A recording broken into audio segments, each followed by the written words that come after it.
প্রিয় দর্শক, আসসালামু আলাইকুম। এদেশের অধিকাংশ মানুষ কিন্তু ধার্মিক, পরেশগার, কিন্তু রাজনৈতিকভাবে তারা মুরতাদ।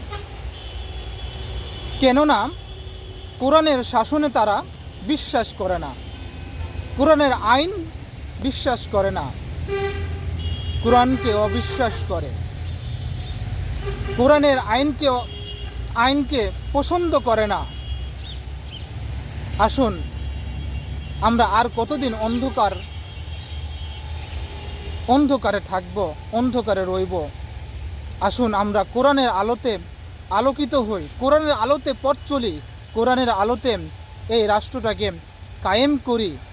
দেখবেন এই রাষ্ট্র থেকে সকল দুর্নীতি এবং অন্যায় অত্যাচার দূর হয়ে যাবে একদিন, ইনশাল্লাহ।